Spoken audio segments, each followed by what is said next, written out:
Welcome back everyone. Practice set number ये 243 है। ये टेस्ट सीरीज यूपी आर के लिए चल रही है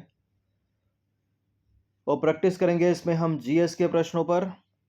इस टेस्ट सीरीज की प्लेलिस्ट बना रखी है, वहां पर आप टेस्ट नंबर 1 से लेकर 243 तक पहुंच सकते हैं। डिस्क्रिप्शन बॉक्स में लिंक है उसका। चलिए स्टार्ट करते हैं आज का पहला टेस्ट। तो क्वेश्चन नंबर 1 है, प्रश्न है साइंस का।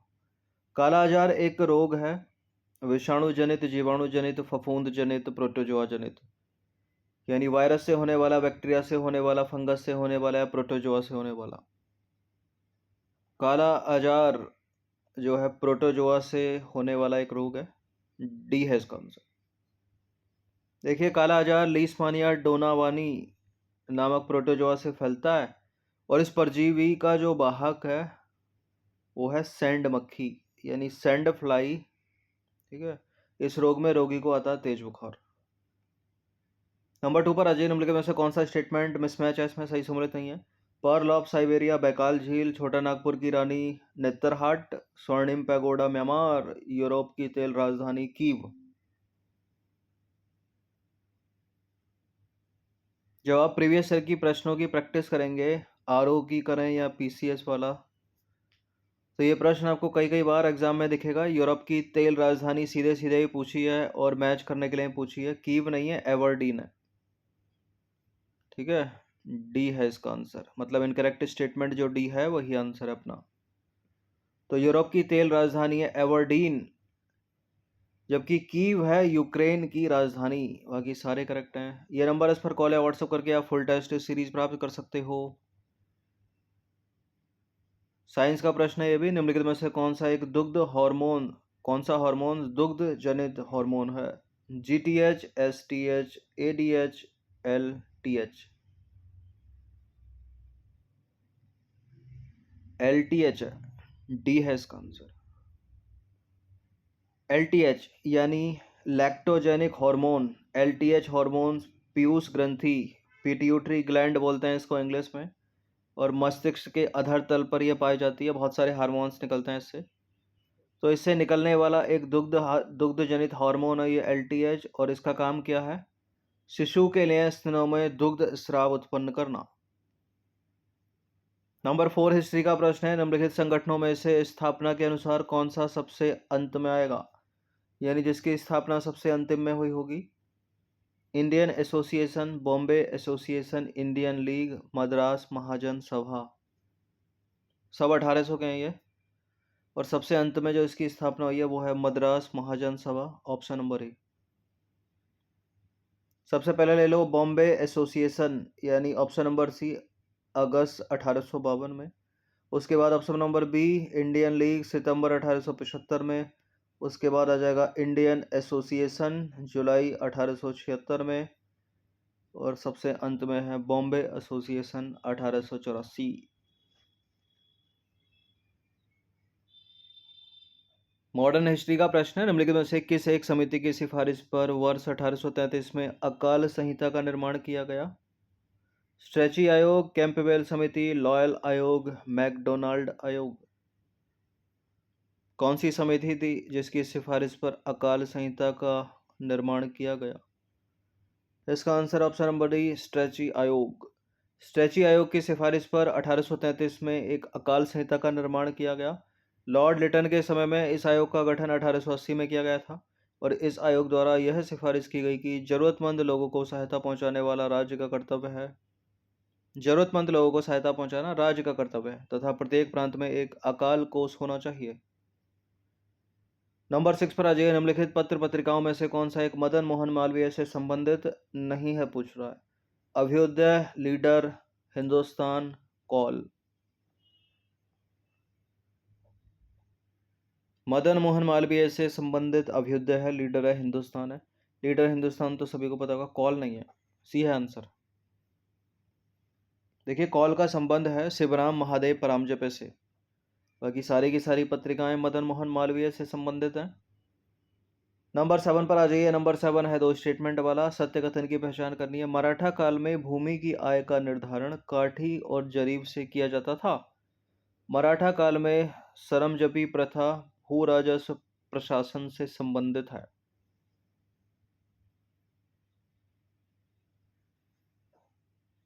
दो स्टेटमेंट और ये दोनों के दोनों करेक्ट हैं, ठीक है, दोनों करेक्ट हैं, एक्सप्लेनेशन की आवश्यकता है नहीं। मराठा काल में समजपी प्रथा भूराजस्व प्रशासन से संबंधित है। मराठा काल में भूमि के आगे का निर्धारण काठी और जरीब से किया जाता था।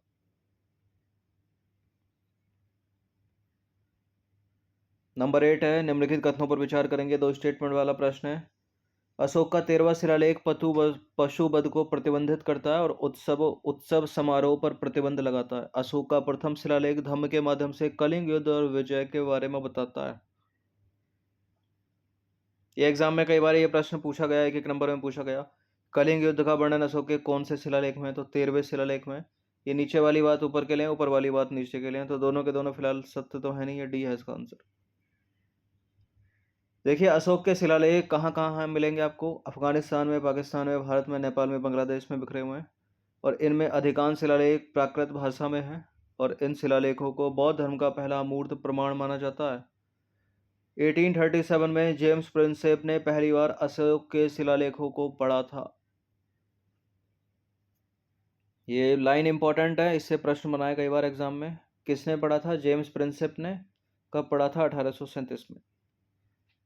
प्रथम शिलालेख की बात करें तो पशु वध को प्रतिबंधित करता है, उत्सव समारोह पर प्रतिबंध लगाता है। अशोक के पहले शिलालेख में वर्णन है। और 13वें शिलालेख में अशोक के माध्यम से, धम्म के माध्यम से कलिंग युद्ध और विजय के बारे में बताता है अशोक। नंबर 9 पर अजय सूची 1 को सूची 2 के साथ सम्मिलित कीजिए। नीचे दिए गए कूट का प्रयोग करके सही उत्तर का चुनाव कीजिए। सूची 1 में है cyber city, tronica city, electronic city, science park. ये उत्तर प्रदेश स्पेशल है। यूपी के किस किस जिले में ये चीज़ें अवस्थित हैं? तो साइबर सिटी कहाँ पर है? साइबर सिटी है कानपुर में। ट्रॉनिका सिटी गाजियाबाद, मतलब कहा जाता है किसको? इलेक्ट्रॉनिक सिटी नोएडा को कहा जाता है। साइंस पार्क हरदोई में स्थित है। तो 1 2 3 4 हो गया है, तो बी है इसका आंसर। ठीक है, 1 2 3 4, साइबर सिटी कानपुर को, tronica city Ghaziabad, electronic city Noida, science park Hardoi. Science park विज्ञान पार्क। 10वां प्रश्न है, सूची 1 को सूची 2 के साथ सम्मिलित एक बार फिर से कीजिए। नीचे दिए गए कूट का प्रयोग करके सही उत्तर का चुनाव कीजिए। सूची 1 में रचनाएं, सूची 2 में रचनाकार। कातंत्र, गाथा सप्तशती, चारुदत्ता, बृहत कथा। देखिए गाथा सप्तशती के रचनाकार है हॉल, तो बी का हो गया वन। ठीक है, जहां जहां बी का वन नहीं है उसको एलिमिनेट कर दीजिए। और कातंत्र के हैं सर्ववर्मन। चारुदत्ता भास की रचना है। बृहत कथा गुणाढ्य की रचना है। तो 2 1 3 4, 2 1 3 4, ऑप्शन नंबर ए। नंबर 11, सूची 1 को सूची 2 के साथ एक बार फिर से सम्मिलित कीजिए। नीचे दिए गए कूट का प्रयोग करके सही उत्तर का चुनाव कीजिए। सूची 1 में जल संधि और स्थिति उनकी। हॉर्मुज जल संधि, डोबर जल संधि, जिब्राल्टर जल संधि, बाब अल मंदेब जल संधि। ज्योग्राफी का प्रश्न है। हॉर्मुज जल संधि है ओमान और ईरान के बीच। डोबर जल संधि किस किस के बीच होगी? ए का 3 हो गया। डोबर जल संधि है इंग्लैंड और फ्रांस के बीच। आंसर मिल गया अपना, आंसर सी है। जिब्राल्टर जल संधि है स्पेन और मोरक्को के बीच। सी का हो गया 2। और बाबल मंदेब जल संधि हो गई यमन और जिबूती। तो 3 1 2 4 सी। 3 1 2 4। डोबर जल संधि इंग्लिश चैनल और उत्तरी सागर में इंग्लैंड और फ्रांस। हॉर्मुज जल संधि फारस की खाड़ी और ओमान की खाड़ी, ओमान ईरान। जिब्राल्टर जल संधि भूमध्य सागर और अटलांटिक सागर, स्पेन मोरक्को। बाबल मंदेब जल संधि लाल सागर और अदन की खाड़ी, यमन जिबूती। 12वां प्रश्न यूपी स्पेशल। उत्तर प्रदेश के संदर्भ में निम्नलिखित में से कौन सा सही सम्मिलित नहीं है? ये किला है और ये है जिला। कालिंजर किला बांदा में, चुनार किला मिर्जापुर में, आवागढ़ किला एटा, विजयगढ़ किला जौनपुर। कालिंजर किला बांदा में, चुनार किला मिर्जापुर, आवागढ़ किला एटा, विजयनगर किला के सामने जौनपुर लिखा है। और यही गलत है, क्योंकि विजयगढ़ जो किला है वो कहाँ पर है? वो है सोनभद्र जिले में, उत्तर प्रदेश के। जौनपुर जिले में जो किला है वो है शाही किला। बाकी आवागढ़ किला एटा जिले में है, चुनार किला मिर्जापुर जिले में, कालिंजर किला बांदा। बहुत पूछा एग्जाम में ये। UP special question number 13, Uttar Pradesh के संदर्भ में निम्नलिखित में से कौन सा एक मिसमैच है? यह है वन्य जीव अभ्यारण्य, यह है स्थान या जिले यूपी के। किशनपुर अभ्यारण्य लखीमपुर खीरी, कतरनिया घाट अभ्यारण्य बहराइच, नवाबगंज पक्षी अभ्यारण्य एटा, बहुत पूछा गया एग्जाम में, हस्तिनापुर अभ्यारण्य गाजियाबाद। तो बहुत पूछा गया तो गलत क्यों करें हम? आंसर है सी, यही इनकरेक्ट है, उन्नाव होना चाहिए। देखिए नवाबगंज पक्षी अभ्यारण्य जो है वो उत्तर प्रदेश के उन्नाव जिले में है, बाकी हस्तिनापुर अभ्यारण्य जो है वो मेरठ मुजफ्फरनगर गाजियाबाद की संयुक्त सीमा पर। कतरनिया घाट अभ्यारण्य नेपाली तराई जिला बहराइच, किशनपुर अभ्यारण्य नेपाली तराई जिला लखीमपुर खीरी। सबसे बड़ा क्षेत्रफल है उत्तर प्रदेश में इसका। नंबर 14 पर राज्य उत्तर प्रदेश का राजकीय संग्रहालय कहाँ पर स्थित है? उत्तर प्रदेश का राजकीय संग्रहालय वहीं स्थित है जहां पर कैपिटल स्थित है, मतलब लखनऊ में। देखिए उत्तर प्रदेश का राजकीय संग्रहालय लखनऊ में स्थित है और इसकी स्थापना हुई थी 1863 में, और यह राज्य का सबसे पुराना संग्रहालय है। बाकी ताजमहल संग्रहालय आगरा में है, मथुरा संग्रहालय मथुरा, सारनाथ संग्रहालय सारनाथ। नंबर 15 पर अजय निम्नलिखित में से कौन से यूनेस्को की वर्ल्ड हेरिटेज साइट में शामिल है? ये उत्तर प्रदेश की चीजें। ताजमहल है, आगरे का किला है, फतेहपुर सीकरी है, तीनों के तीनों डी है इसका आंसर। देखिए उत्तर प्रदेश के विश्व धरोहर स्थल है ये, ताजमहल आगरे का, और आगरे का किला, फतेहपुर सीकरी। नंबर 15 है, निम्नलिखित में से कौन सी पुस्तक भवभूति द्वारा लिखी नहीं गई है? उत्तर रामचरित, मालती माधव रामचरितम, उपरोक्त में से कोई नहीं। उत्तर रामचरित भवभूति की रचना, मालती माधव है भवभूति की रचना, लेकिन रामचरितम नहीं है, ये संध्याकर नंदी की रचना है, तो सी आंसर हो जाएगा इसका। देखिए रामचरितम महान विद्वान भवभूति द्वारा नहीं लिखा गया, रामचरितम को संध्याकर नंदी ने लिखा है। यह संस्कृत भाषा में लिखा गया है और पाल साम्राज्य के दौरान रचित यह काव्य रामायण और पाल राजा रामपाल की कहानी का वर्णन करता है। एडिशनल इन्फॉर्मेशन है कुछ भवभूति के बारे में, जान ले थोड़ा। संस्कृत के कवि थे वो, उन्होंने उल्लेखनीय लेखन में उत्तर रामचरित, मालती माधव और महावीर चरित शामिल है।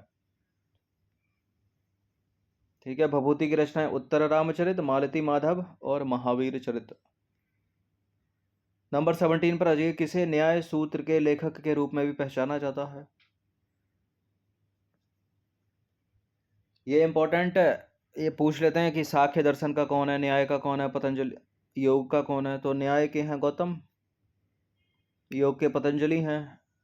ठीक है, तो गौतम की बात करें सबसे पहले तो उन्होंने न्याय संप्रदाय की स्थापना की थी, और यह संप्रदाय दर्शन पर आधारित है जो मोक्ष प्राप्त करने के लिए तार्किक सोच की तकनीक में विश्वास करता है। इस संप्रदाय के अनुसार केवल वास्तविक ज्ञान मोक्ष प्राप्त करा सकता है, और गौतम न्याय सूत्र के लेखक भी थे। बृहस्पति की बात करें तो चावार्क संप्रदाय की नींव रखी थी बृहस्पति ने, और उनके दर्शन का उल्लेख वेदों और बृहदारण्य उपनिषद में मिलता है। यह जो विचारधारा मुख्य रूप से मुक्ति पाने के लिए भौतिकवादी दृष्टिकोण का समर्थन करती है। ठीक है, और यह दर्शन मूल रूप से आम लोगों के लिए है, इसलिए लोकायत या आम लोगों से कुछ प्राप्त के रूप में जाना जाता है।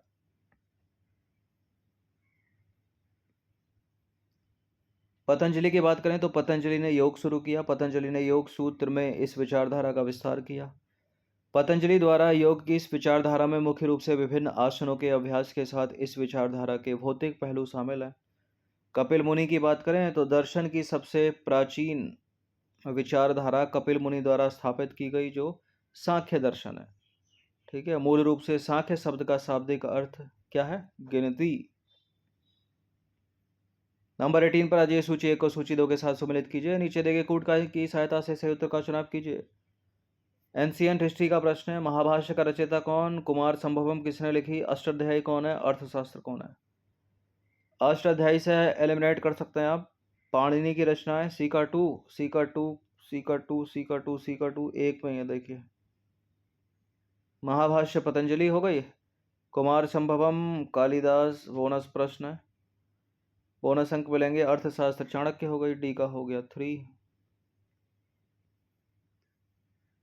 तो सही सुमेल कुछ इस प्रकार रहेगा, महाभाष्य पतंजलि, कुमार संभवम कालिदास, अष्टाध्यायी पाणिनि, अस्त्रशास्त्र चाणक्य, कौटिल्य या विष्णुगुप्त। 3 व्यक्ति एक ही नाम, 1 व्यक्ति 3 नाम। नंबर 19 2 स्टेटमेंट वाला सवाल है। असत्य कथन की पहचान करनी है। बाणभट्ट गुप्त सम्राट समुद्रगुप्त का दरबारी कवि था।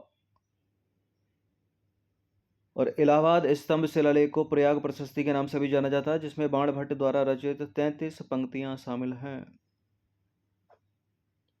देखिए, एक शब्द की वजह से दोनों स्टेटमेंट गलत है। ठीक है, बाणभट्ट समुद्रगुप्त का दरबारी कवि थोड़ी था, हरिसेन समुद्रगुप्त का दरबारी कवि था। और इलाहाबाद स्तंभ शिलालेख को प्रयाग प्रशस्ति के नाम से जाना जाता है, ठीक है इतना, जिसमें हरिसेन द्वारा रचित 33 पंक्तियां शामिल हैं, इसलिए इनकरेक्ट है दूसरा स्टेटमेंट, क्योंकि पूरी कटेगा ना, तो गलत दोनों के दोनों हैं, तो सी है इसका आंसर। ठीक है, हर्षवर्धन का दरबारी कवि था बाणभट्ट। देखिए, हरिसेन गुप्त सम्राट समुद्रगुप्त के दरबारी कवि थे, तो हरिसेन होना चाहिए वहां। इलाहाबाद स्तंभ शिलालेख को प्रयाग प्रशस्ति के नाम से जाना जाता है, इसमें हरिसेन द्वारा रचित 33 पंक्तियां शामिल हैं, तो दोनों के दोनों इनकरेक्ट हैं। और इनकरेक्ट ही पूछा है, इसलिए सी आंसर है। प्रयाग प्रशस्ति गुप्त वंश के राजनीतिक इतिहास के बारे में जानने के लिए महत्वपूर्ण अभिलेख स्रोतों में से एक है। समुद्रगुप्त कई कवियों और विद्वानों का संरक्षक था, जिनमें से एक हरिसेन था। ठीक है, कुछ एडिशनल है यहाँ पर, जैसे कि बाणभट्ट राजा हर्षवर्धन के दरबारी कवि थे, चंद्रबरदाई पृथ्वीराज चौहान के दरबारी कवि, भवभूति कन्नौज के राजा यशोवर्मन के दरबारी कवि। ये 3 बुलेट पॉइंट्स हैं, प्रश्न बनते आए हैं इनसे। नंबर 20 पर आ जाइए, ये भी इंपॉर्टेंट प्रश्न है हिस्ट्री का। निम्नलिखित में से कौन सा एक सही सम्मिलित नहीं है? यह है ब्राह्मण ग्रंथ और यह है वेद, ऋग्वेद, सामवेद, यजुर्वेद, अथर्ववेद। ऐतरेय ब्राह्मण, कौशिकी ब्राह्मण, तैत्तिरीय ब्राह्मण, गोपद ब्राह्मण। ये मैच करने के लिए पूछता है एग्जाम में। गोपद ब्राह्मण अथर्ववेद से ठीक है, तैत्तिरीय ब्राह्मण यजुर्वेद से ठीक है। और इसके अतिरिक्त एक सवाल और पूछा जाता है, वो कि यज्ञ, धार्मिक कर्मकांड, तंत्र मंत्र वो किसमें है, संगीत किसमें है, ये सब पूछता है। कौशिकी ब्राह्मण ऋग्वेद में, ऐतरेय ब्राह्मण ऋग्वेद में, तो बी यहाँ पर इनकरेक्ट है, यही आंसर है। ठीक है, कौशिकी के सामने सामवेद जो लिखा है वो गलत है, क्योंकि कौशिकी और ऐतरेय दोनों ऋग्वेद से। यजुर्वेद में 2, तैत्तिरीय ब्राह्मण और शतपथ ब्राह्मण, और गोपद ब्राह्मण अथर्ववेद, ये याद रखिएगा। तो 20 प्रश्न थे, इंपॉर्टेंट है सारे प्रश्न, हिस्ट्री के थे, कुछ ज्योग्राफी के थे। इन सभी की आप फुल टेस्ट पीडीएफ सीरीज प्राप्त कर सकते हो, जिसमें मिलेंगे 140 प्रश्न। ये नंबर इस पर कॉल या व्हाट्सएप करके आप पेड ग्रुप को ज्वाइन कर सकते हो। ठीक है, बाकी हर दिन प्रैक्टिस करते रहिएगा। धन्यवाद।